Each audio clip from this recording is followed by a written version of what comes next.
Sally Gibbs, I want to apologize because I took your question about the Petraeus report being filtered through the White House, and I think we got commentary from Congressman Davis on that. I think they'll tweak it. That's my. Congressman Davis is on record saying that he believes that the White House will tweak General Petraeus' report. I don't know that. Right now, he assumes. Yeah, sure. Right now, would you like to say anything about that? No, I cannot imagine a White House allowing a field commander to report directly without having an opportunity. So yeah, since I accidentally had taken Sally's question, since I have a national security expert here and a U.S. congressman here, I have a question that I'll just insert real fast. Our policy in the Anbar province, in case people here are unaware, President Bush says that we have to go to Iraq to fight al-Qaeda and to fight insurgents. In the Anbar province, amnesty has been given to insurgents, former insurgents, and former members of al-Qaeda who've miraculously decided that they don't want to be part of the insurgency anymore. So now we are aligned with them to fight the so-called insurgency.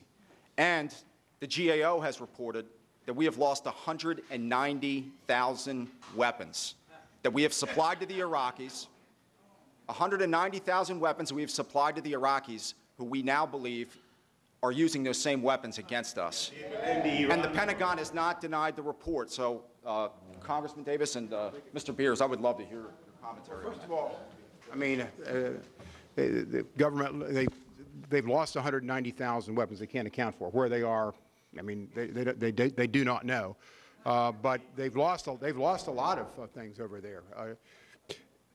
The other question, for the first part, it was on Anbar province in terms of giving amnesty. This is a very difficult issue, but I'll tell you how I feel about it. I don't think you're going to resolve any kind of civil war, insurrection, or anything without giving amnesty to people who have fought on one side and bringing them back into government. That's the huge challenge that Iraq has. And I think you're going to have to do that. They're doing it in Colombia, the same thing with the, some of the groups down there. To bring rebel groups who have been against government, if you don't give them amnesty, you perpetuate the fighting. If you bring them into government and make them part of it, make them part of the establishment over time, I think it's the only hope that you have. So I think on a limited basis, you're going to have to do that. And it's very distasteful for somebody who might have shot your son, been shooting at our soldiers, wounded them, to all of a sudden come up and giving them amnesty. But to continue and perpetuate the fighting in a country like Iraq, I think, makes the problem worse and more unsolvable. That's my view.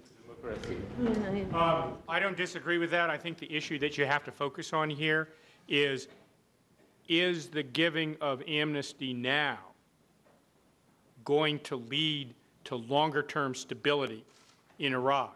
Or are we simply arming another faction which will take those arms after we leave and go back to the civil war between themselves, the Sunnis, and the Shia who dominate the central government?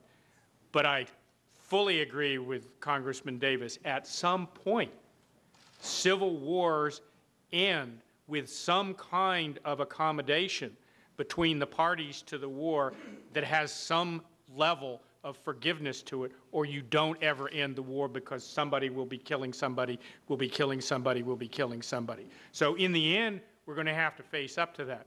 The question here really is whether or not there is sufficient assurance that we're not simply rearming another faction for the future. And that's my big concern. Rand, let me just address that. I mean, I think Rand raises the right concern, and there have been a lot of, I want to say, governance decisions coming from the U.S. military that have been bad. I mean, that have been wrong and that have ended up blowing up on us, and that's always a concern. But there seems to be some evidence that in Anbar it has had some effect over the short term.